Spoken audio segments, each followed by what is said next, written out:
ये आकाशवाणी है। कोविड-19 विशेष कार्यक्रम के अंतर्गत प्रस्तुत है कोरोना वायरस संक्रमण की वर्तमान स्थिति पर चर्चा, जिसे प्रस्तुत कर रहे हैं आकाशवाणी संवाददाता सिद्धार्थ सिंह। इस कार्यक्रम में आमंत्रित स्वास्थ्य विशेषज्ञ हैं डॉक्टर नरेश गुप्ता। नमस्कार श्रोताओं, आकाशवाणी के समाचार सेवा प्रभाग द्वारा कोरोना जागरूकता श्रृंखला के इस विशेष कार्यक्रम में आपका स्वागत है। आज के संग के साथ मैं हूं सिद्धार्थ सिंह। रुकना नहीं, ये सफर लंबा है, थोड़ा संभर कर चलो, इसमें हर राही अकेला है। मंजिल धुंधली है, सफरे मंजिल पर खड़ी बड़ी चुनौती है। आओ सब मिल जाएं, इस सफर को आसान बनाएं, जीवन के इस दौर को भी सब मिलकर सरल बनाएं। जी हां श्रोताओं, कोरोना के इस कठिन दौर में ये लाइनें बहुत प्रासंगिक हैं, क्योंकि यहाँ बचाव और सावधानी ही कोरोना का इलाज है। श्रोताओं, कोरोना को लेकर आपके मन में चल रहे तमाम सवालों का जवाब देने के लिए हमारे आज के इस विशेष फोन इन कार्यक्रम में हमारे साथ हैं मौलाना आजाद मेडिकल कॉलेज और लोकनायक जयप्रकाश नारायण अस्पताल नई दिल्ली के मेडिकल कंसल्टेंट और पूर्व निदेशक professor doctor Naresh Gupta. Doctor Naresh, नमस्कार, कार्यक्रम में आपका स्वागत है। नमस्कार सिद्धार्थ जी, धन्यवाद आपका कि आपने मुझे मौका दिया, और नमस्कार श्रोतागण। श्रोताओं, आप कोरोना से संबंधित सवाल हमारे आज के एक्सपर्ट से टोल फ्री नंबर 1800-115767 और 011-233-14444 पर पूछ सकते हैं। आप हमारे ट्विटर हैंडल @AIR News पर #AskAIR पर अपने सवाल पोस्ट कर सकते हैं। डॉक्टर नरेश, देश में कोविड-19 मरीजों के अगर हम स्वस्थ होने की दर देखें तो ये 53% से अधिक हो गई है और अब तक 2,04,771 रोगी ठीक भी हो चुके हैं। वहीं पिछले 24 घंटों की अगर हम बात करें तो इस दौरान 10,386 रोगी ठीक हुए और करीब 1,63,238 मरीजों का इलाज चल रहा है। और पिछले 24 घंटों के दौरान की अगर हम बात करें तो 13,586 नए मामले सामने आए हैं, जिन्हें मिलाकर ऐसे मामलों की संख्या 3,80,532 हो गई है। देश में कोविड-19 महामारी के बाद से एक ही दिन में इतनी बड़ी संख्या में मामले ये दर्ज हुए हैं। तो कुल स्थिति को आप किस तरीके से देखते हैं, जो मौजूदा स्थिति है? देखिए, हमारा देश जो है बहुत बड़ा है और उसकी अगर हम ओवरऑल पोजीशन देखें ऊपर से, तो जैसा आपने कहा कि 100 में से 53 व्यक्ति जो हैं ठीक होके सर्टिफिकेट लेके आ गए हैं और वो जो है सफलतापूर्वक आए हैं और उनके अंदर वो क्षमता थी फाइट करने की और वो क्षमता को बढ़ा के लाए हैं, जो कि दूसरों को भी मदद कर सकती है अगर प्लाज्मा थेरेपी की बात करते हैं। तो ये बड़ी अच्छी बात है कि इतने लोग, आधे से ज्यादा लोग अब जो है ठीक होके आ रहे हैं और ये नंबर मेंटेन रहेगा और इम्प्रूव करेगा, मुझे इसके बारे में कोई शक नहीं है। ये हो गया ओवरऑल हमारे देश की पोजीशन, जो कि बड़ी अच्छी स्थिति दिखाती है, दर्शाती है। लेकिन इसमें एक कमजोरी है। हमारे यहाँ कुछ ऐसी प्रदेश हैं, कुछ ऐसी सिटीज हैं जहां पे कि इसका प्रकोप कुछ ज्यादा है और वहां पे ये जो चीज है वो देखने में नहीं आती, क्योंकि उसमें नंबर जो है ऐड होते रहते हैं जी। तो जो व्यक्ति ठीक होते हैं वो वही व्यक्ति होते हैं जो कि 2 हफ्ते 3 हफ्ते पहले बीमार हुए थे, तो लैग होता है। और ऐसे जैसे दिल्ली में है, बॉम्बे में है, महाराष्ट्र में है, चेन्नई में है, तमिलनाडु में है, उस जगह पे गुजरात में, ये महाराष्ट्र, ये 4-5 स्टेट्स ऐसी हैं जहाँ पे कि बड़ा मुश्किल सवाल उठ रहा है, क्योंकि नंबर बढ़ते जा रहे हैं जी। और ऐसी हालत में जिस जगह नंबर नहीं है उनको भी चौकस रहना चाहिए और जिस जगह नंबर ज्यादा है उस तरफ हमें एम करना चाहिए कि हम भी जो है 53% की जो आंकड़ा है उसको पकड़ सकें जल्दी से जल्दी। डॉक्टर नरेश, इसमें टेस्टिंग का कितना बड़ा योगदान है? अगर हम ICMR की आज की रिलीज को देखें तो उन्होंने बताया है कि देश में पिछले 24 घंटों के दौरान विभिन्न प्रयोगशालाओं द्वारा 1,76,000 से भी ज्यादा नमूनों का परीक्षण किया गया और एक ही दिन में प्रयोगशालाओं द्वारा किए गए परीक्षणों की ये सबसे अधिक संख्या है। जी, आपने बड़ा अच्छा मुद्दा उठाया है कि ये जो नंबर एकदम हमारे इतने बढ़ गए कि 13,500 आ गए, दिल्ली में 3,000 के करीब आ गई, 2,800 आ गए, ये क्यों आ रहे हैं ऐसे? वो इसलिए आ रहे हैं कि हमारी टेस्टिंग बढ़ गई है जी। और ये एक अच्छा चीज है कि जो बढ़ती हुई गिनती है वो ये दर्शाती है कि अब हम उसको पकड़ने के लिए तैयार हैं। जितने नंबर होंगे उससे हमें पता चलेगा हमें कितनी बीमारी का प्रकोप हो रहा है। देखिए पहले जब हमारे नंबर कम तो नहीं थे तो भी बहुत थे, लेकिन टेस्टिंग कम थी, तब ये होता था कि जब हम टेस्टिंग करते हैं हर उसमें से तीसरा या चौथा व्यक्ति जो है पॉजिटिव दिखाया जा सकता था और कई कई जगह पे तो उससे ज्यादा थे कि 2 में से 1 भी आता था जी। इसका मतलब ये था कि कुछ कमी है, क्योंकि कोरोना कोविड की जो बीमारी है उसमें तो 60% को तो कोई ज्यादा सिम्टम्स भी नहीं होने चाहिए। जी जी जी। 80% को मॉडरेट तक होने चाहिए मैक्सिमम। तो अगर हमारा बिना सिम्टम वाले भी को मिला लें और हर दूसरा या तीसरा व्यक्ति पॉजिटिव आए, इसका मतलब हमारी टेस्टिंग पूरी नहीं है। तो आप ठीक कह रहे हैं, क्योंकि हमारी टेस्टिंग की क्षमता बढ़ गई है। वो क्षमता ही नहीं बढ़ गई है, उसमें उसका रूप भी बदल दिया है। जैसे RT-PCR से हम लोग टेस्टिंग करते थे, वो टेस्टिंग जो है समय लगता था। शुरू में समय लगता था क्योंकि सेटल हो रही थी सारी लैब्स। अगर सेटल होने के बाद भी 1 दिन का तो कम से कम समय लगता था, कभी 2, 3, 4 दिन भी लगते थे जी। और उसकी प्रक्रिया ऐसी थी कि उसको भेजना पड़ता था लैब में। चाहे आप 100 लैब बना दीजिए पर भेजना तो लैब में पड़ेगा और 2 दिन के बाद तो रिपोर्ट्स मिलती थी। कठिनाई आती थी 2 दिन 3 दिन में।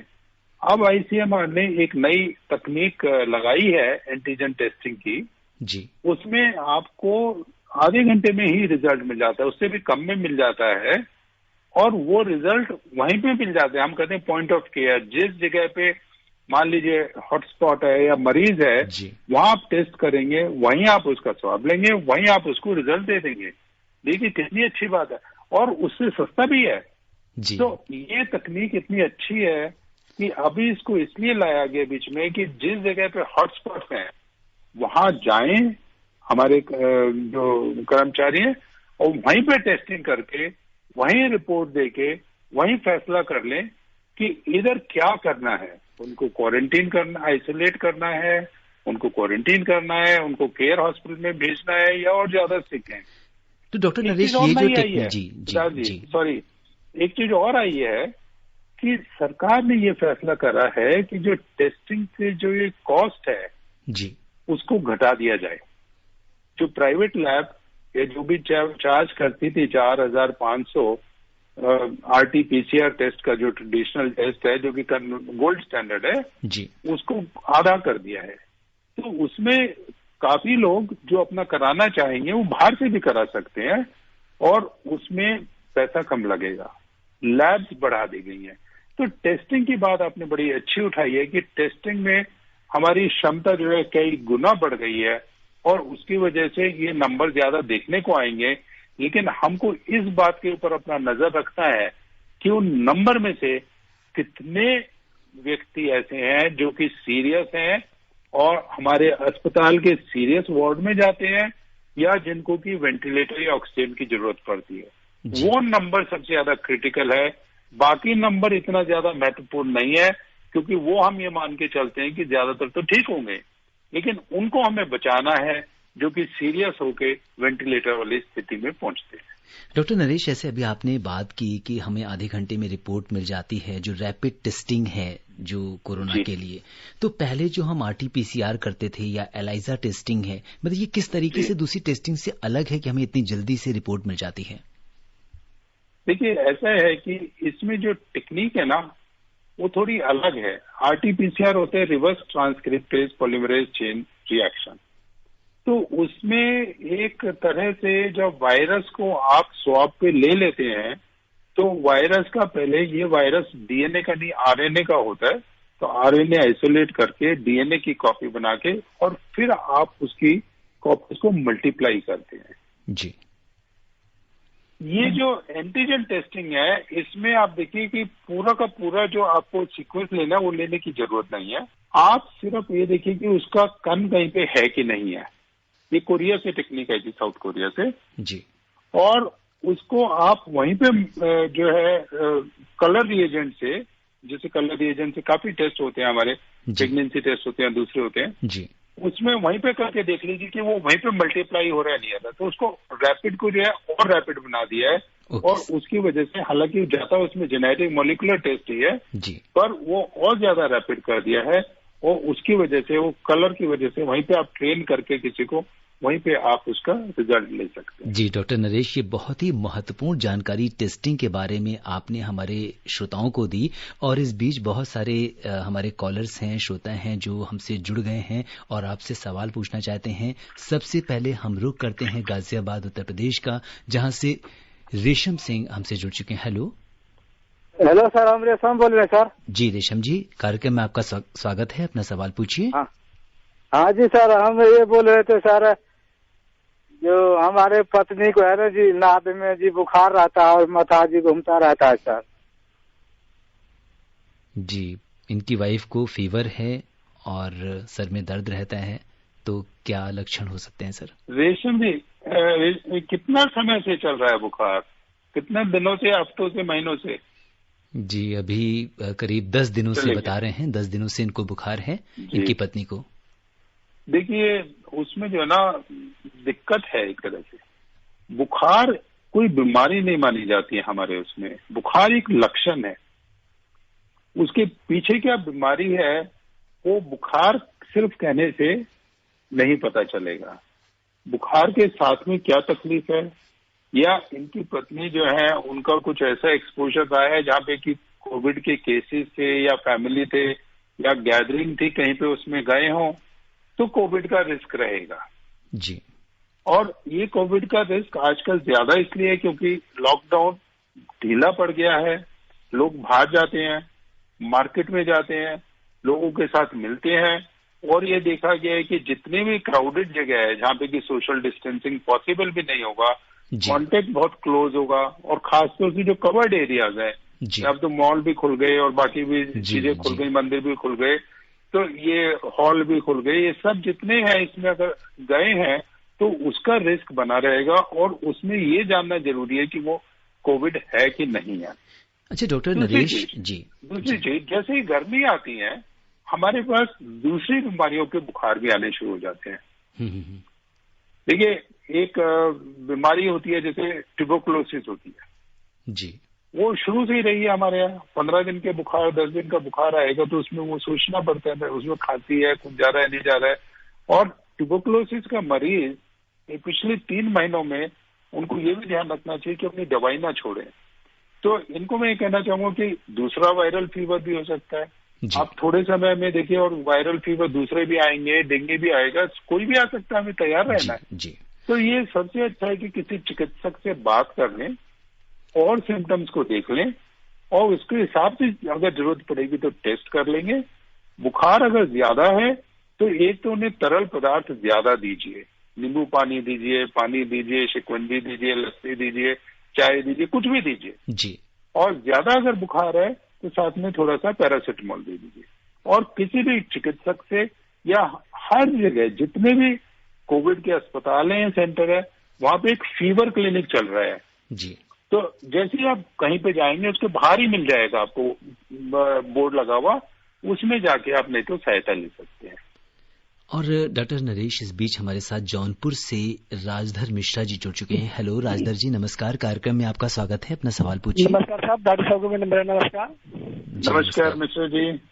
डॉक्टर साहब, मेरा 2 सवाल है जी। सर, पहला मेरा सवाल ये है कि जो कोरोना मरीज ठीक होकर घर पे आ रहे हैं, तो सर मैं देखता हूँ कि लोग उनसे बहुत दूरी बना रखते हैं, उनको चाहे कोई बाप हो, चाहे उनकी मम्मी हो, या कोई भी हो, तो उनको ये डर लगता है कहीं हमें भी कोरोना ना हो जाए, इनको कोरोना ऑलरेडी हो गया है जी। और सर मेरा दूसरा सवाल ये है कि अभी ये बारिश का सीजन चल रहा है सर, तो सर्दी, खांसी, जुकाम, बुखार, नॉर्मल सिम्टम होते रहते हैं सर। कोई भी अगर हॉस्पिटल में जाते हैं तो बोलते हैं पहले आप कोरोना टेस्ट करो, उसके बाद आप इलाज करेंगे जी।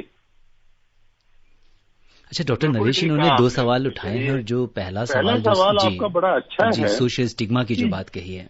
हाँ जी, जो व्यक्ति कोरोना कोविड से ठीक हो गया है और अपना घर या कॉलोनी में जाता है, तो लोगों को ये लगता है अरे अभी तो कोविड है, और उससे थोड़ा भय और डर के रहते हैं।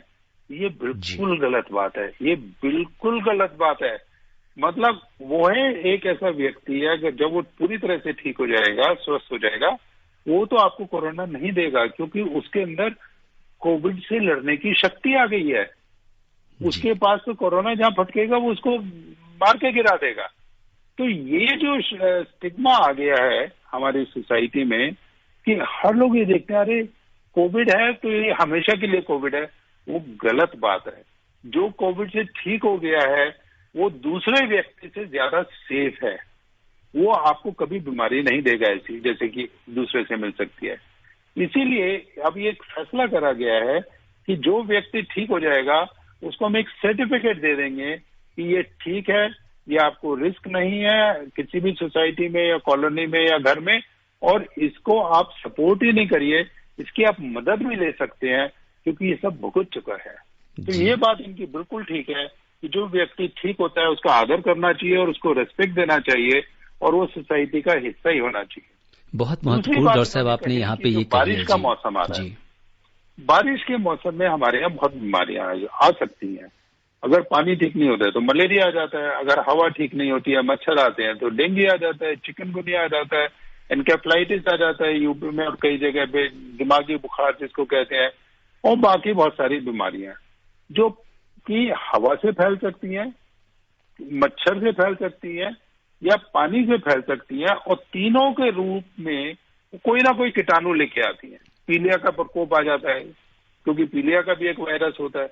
तो ये बिल्कुल ठीक कह रहे हैं कि ऐसे मौसम में जब ये हमारा बारिश शुरू हो गई है उस समय हमें ध्यान और अच्छा रखना है। पिछले 3 महीने में हम लोग ये सीख चुके हैं कि हमें हैंड हाइजीन और हाथ धोना और साबुन से हाथ धोना बराबर, जरूरत पड़े तो सैनिटरी लिक्विड इस्तेमाल करना, सैनिटाइजर इस्तेमाल करना, मास्क इस्तेमाल करना, सफाई रखना, ये हम सीख चुके हैं। इसके साथ साथ हमको बाकी जो सफाई है, खासतौर से पानी की सफाई, जो पीने वाला पानी है वो दूषित नहीं हो, कैसे उसको साफ रखें, कैसे उसको ढक के रखें, और अगर जरूरत पड़े तो क्लोरीन का इस्तेमाल करें या उबालें या जो फिल्टर करें जी। पानी को कैसे साफ रखें, घर को साफ कैसे रखें, बाहर को कैसे साफ रखें, ये भी हमें इसके साथ जोड़ना है। जो हाइजीन की चीजें हमने सीखी हैं, तभी हमारे प्रधानमंत्री जी का हमारा जो स्वच्छ अभियान था, भारत स्वच्छ अभियान जी, उसके हेल्थ के फायदे इतने सारे हैं कि उनको गिनाना अभी मुश्किल काम होगा इतना छोटा समय में। तो मैं ये बात इनकी बिल्कुल ठीक है कि बारिश आ रही है, बारिश को आप एंजॉय करिए, लेकिन उसके साथ में ध्यान भी रखें कि आपका स्वास्थ्य अच्छा रहे। जी डॉक्टर नरेश, बहुत महत्वपूर्ण बात आपने हमारे सुनने वालों को बताई, और यहाँ पे हम भी अपने आकाशवाणी के माध्यम से अपने सभी श्रोताओं से अपील करेंगे कि जो भी लोग कोरोना पॉजिटिव होते हैं वो अस्पताल में इलाज कराने के बाद जब ठीक होकर घर आते हैं तो आप उनके साथ बहुत अच्छा व्यवहार करिए, और वो सबसे सुरक्षित लोग हैं क्योंकि ऑलरेडी वो कोरोना से ठीक हो चुके हैं। और डॉक्टर साहब, इस बीच हम लोग रुक करते हैं सिरसा का, जहां से हमारे पास फोन लाइन पे पप्पू राम जी मौजूद हैं। हेलो पप्पू जी, नमस्कार, कार्यक्रम में आपका स्वागत है। नमस्कार सर जी। जी, अपना सवाल पूछिए।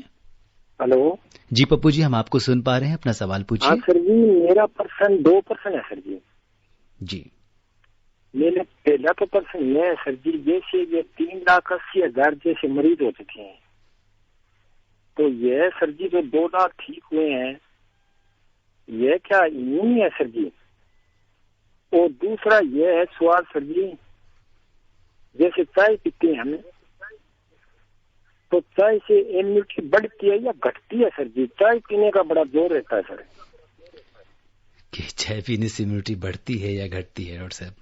चाय पीने से जी, ये पूछे चाय पीने से इम्यूनिटी हमारी बढ़ती है। पहला क्या था इनका पप्पू जी का सवाल? जी, और इनका पहला सवाल बहुत कुछ क्लियर आवाज नहीं थी, इस वजह से जी इस वजह से समझने में थोड़ी दिक्कत थी। तो जी, अब इनसे दोबारा हम संपर्क करने की कोशिश करेंगे। लेकिन इनका जो दूसरा सवाल था वो पूछते हैं कि चाय पीने से इम्यूनिटी बढ़ती है या घटती है, इसके बारे में बताइए। जी देखिए, इम्यूनिटी इतनी कमजोर नहीं है कि चाय पीने से घट जाए, और इतनी कमजोर भी नहीं है कि चाय पीने से बढ़ जाए। जी, इम्यूनिटी एक बहुत मजबूत चीज होती है जो कि शरीर के अंदर कुदरत ने बना के दी है, जिससे कि हमें वायरस हो या कैंसर हो, सबसे लड़ने की ताकत देती है।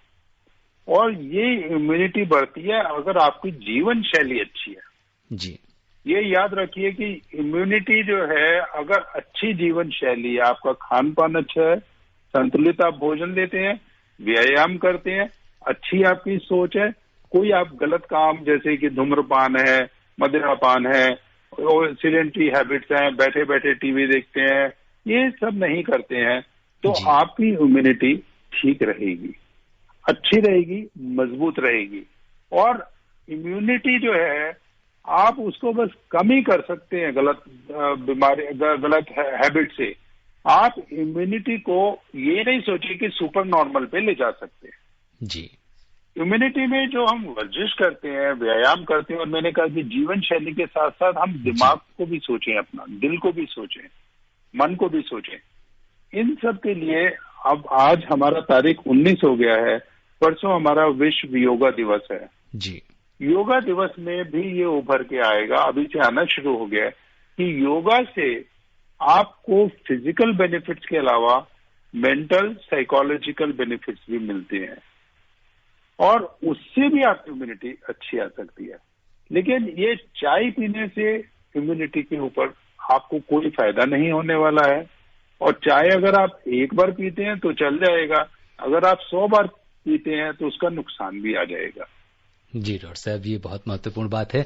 और इसके बाद अब हम बाड़मेर का रुख कर लेते हैं, जहां से हमारे साथ जुड़े हुए हैं किशन जी। हेलो किशन जी, नमस्कार, कार्यक्रम में आपका स्वागत है, अपना सवाल पूछिए। नमस्कार, किशन बोल रहा हूँ, गाँव घुमाने को चला, तहसील चौरटन, जिला बाड़मेर से। जी किशन जी, मैं ये पूछना चाहता हूँ, मीट खाने से मीट की दुकान पे हम जाते हैं तो ताजा होता है या बहुत देर तक होता है, तो पता नहीं क्या इसमें कोरोना वायरस हो सकता है क्या?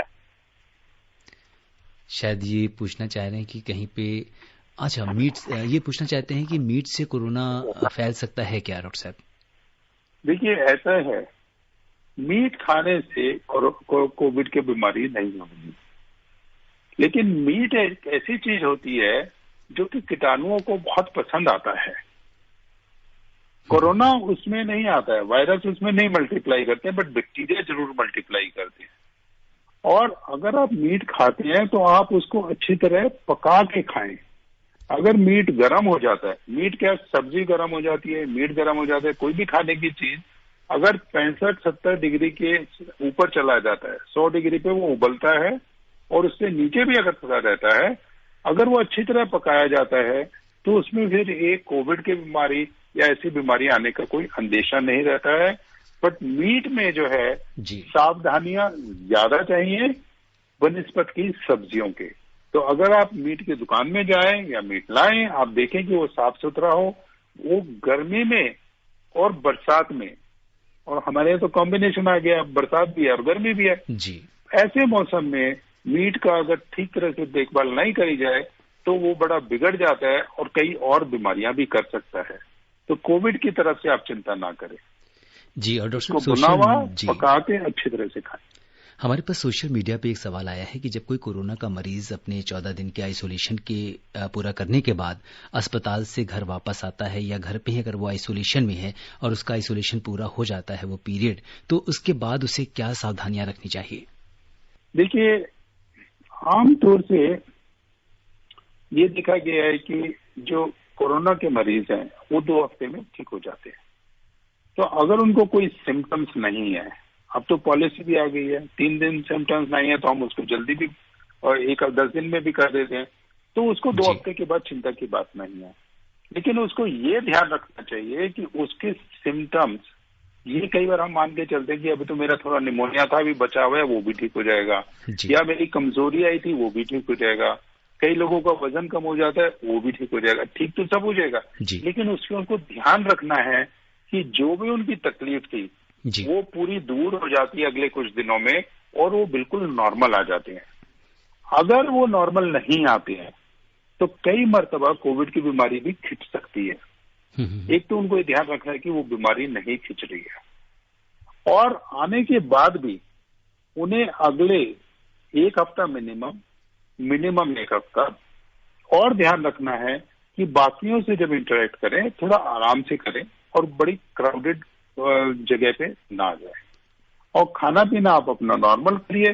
बाकी आपको कोई दिक्कत नहीं आनी चाहिए उसके बाद कोविड के बाद कि लेकिन ये ना सोचें कि मेरे को एक बार कोविड हो गया है अब मैं जो है मास्क को फेंक सकता हूँ और हाथ पैर मुंह धोने को छोड़ सकता हूँ, वो ना करिए, क्योंकि मास्क से और हाइजीन से और हाथ धोने से सिर्फ कोविड की बीमारी की राहत नहीं मिलती है और बहुत सारी बीमारियों से बचाव होता है।